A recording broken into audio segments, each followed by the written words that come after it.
There's a pattern that has broken superpowers: Spain, Britain, the USSR.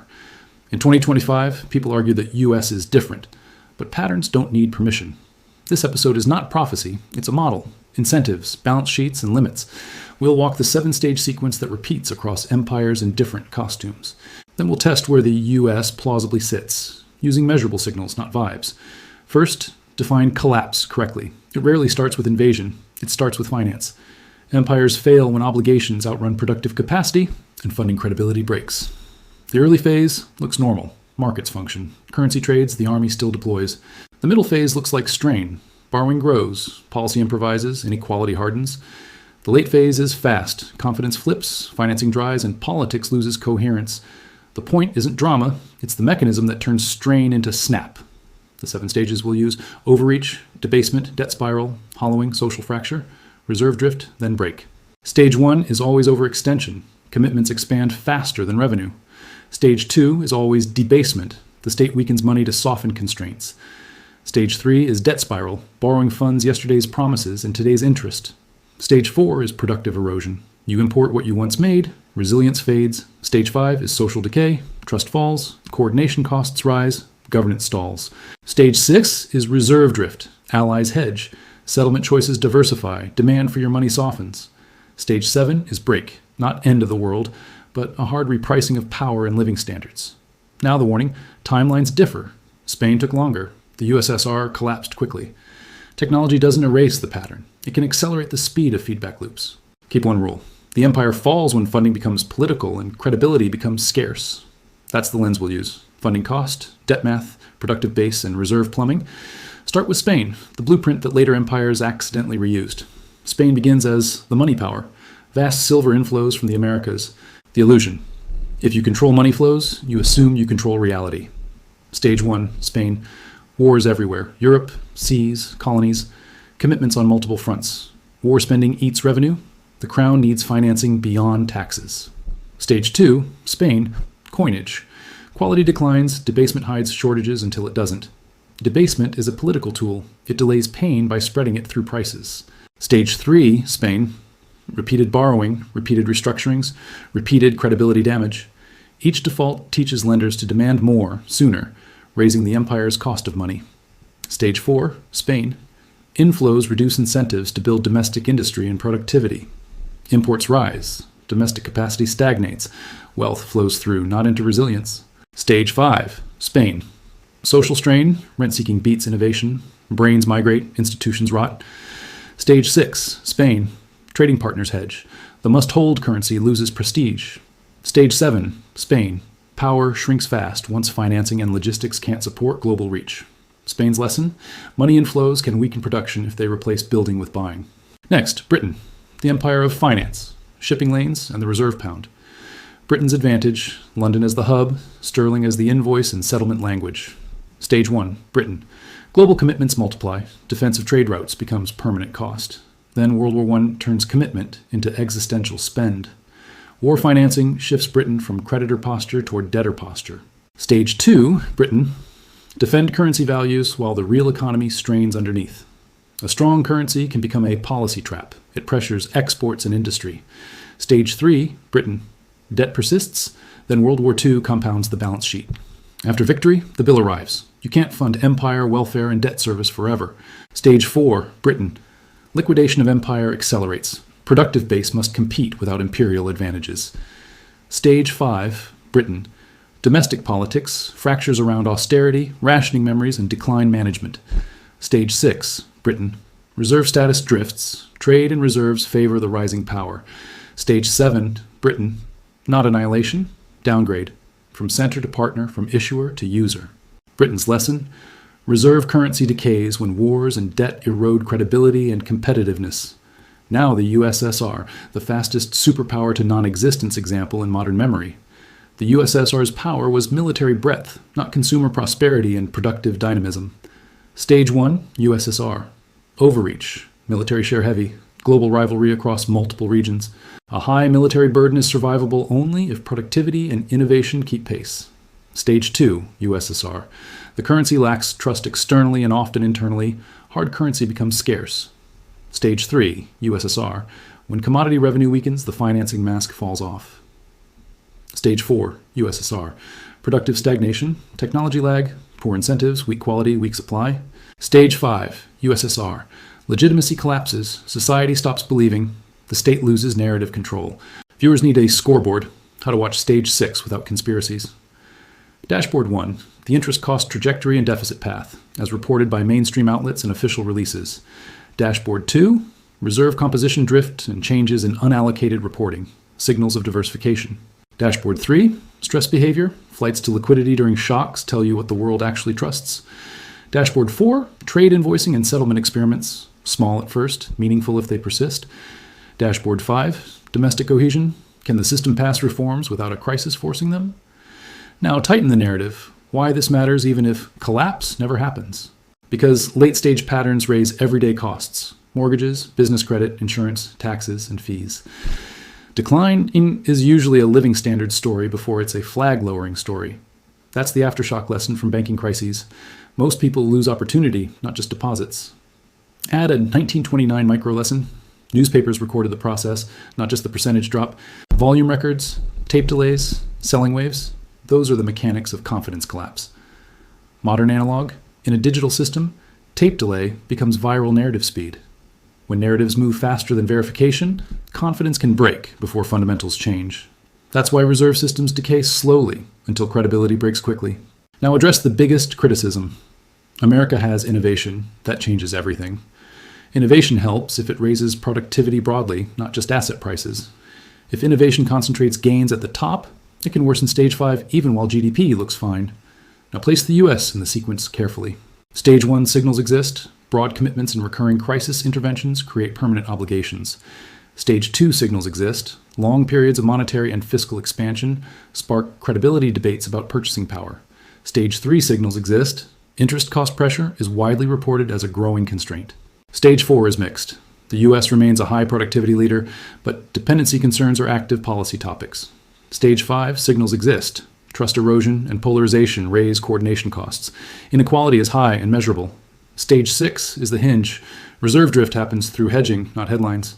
Stage 7 is the risk. Once drift becomes a loss of confidence, repricing turns nonlinear. Make the sequence lock in, point responsibly. It is in T locked in. It was a probability tree. Outcomes depend on reform capacity, fiscal credibility, productivity growth, and social cohesion. Spain didn't reform. Britain reformed but paid with empire. The USSR couldn't reform its model fast enough. The US question is reform speed versus constraint speed. Build the midpoint hook carefully. A safer phrasing. Post-2020 shocks, accelerated debt accumulation and policy trade-offs. Viewers don't need certainty. They need a map of pressures and choices. Here's the map. Interest constraints, inequality pressure, reserve drift, and credibility shocks. Now revisit the empires quickly as a memory scaffold. Spain, money inflow, war, overreach, debasement, default cycles, hollowing, decline. Britain, reserve currency, war debt, currency defense strain, debt persistence, empire contraction, downgrade. USSR, military burden, stagnation, hard currency scarcity, legitimacy collapse, rapid dissolution. US, high obligations, rising interest constraint, inequality tension, reserve drift risk, credibility test. Now define what Stage 6 would look like in real life. It would look like more hedging, more bilateral settlement experiments, more reserve diversification, higher volatility premia. It would look like domestic politics, turning every budget choice into a credibility referendum. It would look like higher term premia, extra payment demanded to lend long term, that feeds directly into mortgages, corporate financing, and government refinancing costs. You don't need collapse for pain. You only need the price of capital to rise persistently. Correct the myth that reserve status ends tomorrow. Reserve status is sticky because liquidity, legal frameworks, and crisis collateral behavior are sticky. The real question is whether policy errors accumulate until that stickiness breaks. Add a newspaper-driven reality check. U.S. outlets already frame debt and interest costs as political and economic constraints. Major reporting quantifies wealth concentration and shows how distribution can destabilize politics. Historical reporting on 1929 shows how fast confidence flips when mechanics force selling. These are the three lenses, constraints, distribution, and confidence mechanics, deliver the so what without prepper theatrics. The goal isn't bunkers, it's literacy, knowing where to look when narratives spike. Checklist, interest cost trajectory, deficit realism, productivity signals, cohesion signals, reserve plumbing drift. If those worsen together, fragility rises even if stock indexes are green. If those stabilize, collapse content becomes entertainment, not analysis. Write the tension cleanly. Empires fail when they can't fund promises without breaking credibility. Credibility breaks when people believe the future will be financed by dilution, not production. Stage 6, USSR. The imperial perimeter breaks. Satellite states exit. Strategic depth disappears. Stage 7, USSR. The state dissolves quickly once funding failure and legitimacy collapse arrive together. The USSR's lesson. When a system can no longer deliver living standards or credible money, power evaporates. Now pivot to the key question. Is the US in the same sequence? Not identical, but facing comparable pressures. Start with measurable US stressors, reported by mainstream US outlets, not online mythology. First, debt and interest math, because empires fail when finance becomes the main job. In 2025, US debt debates revolve around near-record levels and rising interest costs. Major outlets report federal debt in the roughly $37 trillion range in 2025. The dangerous part isn't the number, it's interest compounding into policy constraints. Empires hate interest because it funds the past, not the future. Stage 1, US test. Global commitments, large defense spending, and stacked crisis responses expand obligations. Stage 2, US test. Debasement isn't T-coin clipping, it GES, persistent monetary expansion and tolerance for deficits. Keep this disciplined. Debasement is measured through purchasing power pressure and credibility debates, not slogans. Stage 3, US test. Structural deficits mean borrowing continues even outside recessions. When interest becomes one of the largest budget line items, choices narrow. Stage 4, productive capacity and trade, what you make versus what you import. The US still leads in high-value sectors, but supply chain dependence is now openly debated as a policy risk. Stage 5, social cohesion, trust, polarization, and the ability of institutions to coordinate. Here numbers matter. Inequality acts as a pressure amplifier in late-stage cycles. Major financial outlets report top 1% wealth shares in the mid-30% range. High concentration weakens marginal consumption and turns politics into distributional warfare. Late-stage empires fight internally over shrinking credibility and rising costs. Now stage 6, reserve drift, the most misunderstood phase. Reserve status doesn't flip overnight. It frays through diversification and parallel systems. You look for alternative settlement rails, reserve composition drift, and rising risk premia in funding markets. That brings us back to 1929, because 1929 shows how confidence flips into forced selling. 1929 isn't the same world, but the mechanism, leverage, plus confidence, plus forced liquidation, repeats. Contemporary U.S. newspapers in 1929 emphasized volume, tape delays, and waves of selling. That detail matters. Crashes aren't just fear, they're plumbing failures under speed.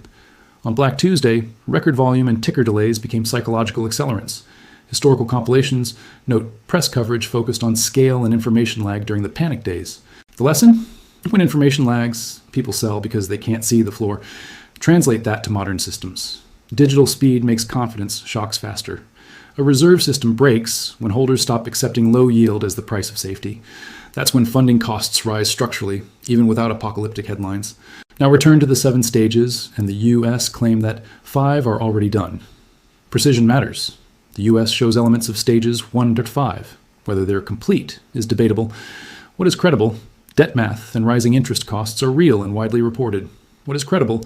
Inequality is high and consistently quantified by major outlets. What is credible? Global hedging behavior exists. The debate is about pace, scale, and durability. What is not credible? Scripted, collapse-by-date narratives. History doesn't run on viral deadlines. So here's the stronger frame for your video. Not we're doomed, but watch the constraints. Constraint 1. Rising interest costs force political trade-offs. Constraint 2. Productivity and industrial policy determine whether reshoring actually restores resilience. Constraint 3. Reserve demand depends on rule of law, credibility, and liquidity depth, not vibes. Now rebuild the empire cases with sharp math moments viewers can remember. Spain's math moment. Treasure inflows funded war, but hollowed domestic production and credibility. Britain AS math moment. War debts plus currency defense plus lost competitiveness broke the imperial balance sheet.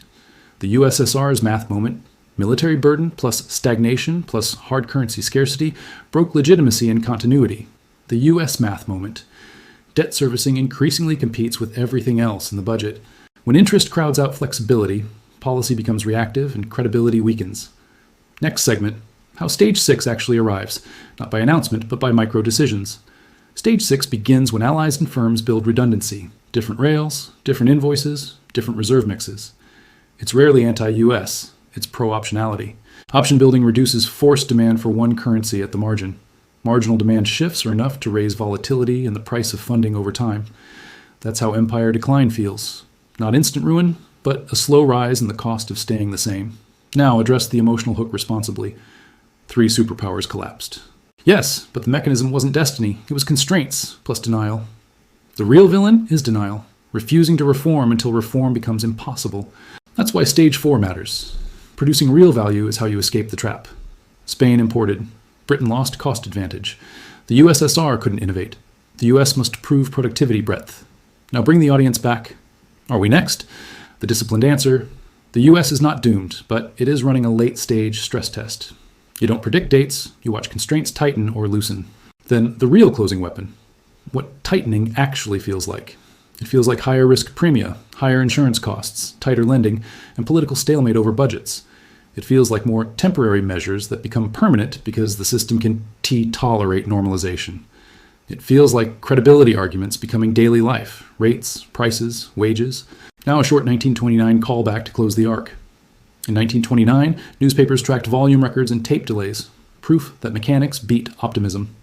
Empires don't fall because someone posts a thread. They fall when mechanics overwhelm narrative. Stage 6 and Stage 7 are mechanic stages, funding and confidence, not ideology. You can't slogan your way out of debt math. You can only reform and produce. And you can't unify a society by pretending inequality doesn't matter. Now the final structure, 3 outcomes, not 1. Outcome 1, the reform path, credibility restored, productivity broadened, reserve drift slows. Outcome 2, the grind path, higher cost of capital, periodic scares, living standards squeezed. Outcome 3, the break path, confidence shock hits during weak politics, funding reprices violently. The US choice is not collapse or victory. It's reform now or reprice later. Spain waited, Britain paid with empire. The USSR lost the system. In 2025, the US still has time, but time is not infinite when interest costs compound. So the thesis, we're not watching a movie. We're watching constraints collide with denial. If denial wins, the pattern completes itself. If reform wins, the pattern bends. Now give the audience a tool. How to spot Stage 6 starting. Watch hedging behavior, diversification in reserves, contracts, and settlement, small changes, consistent direction.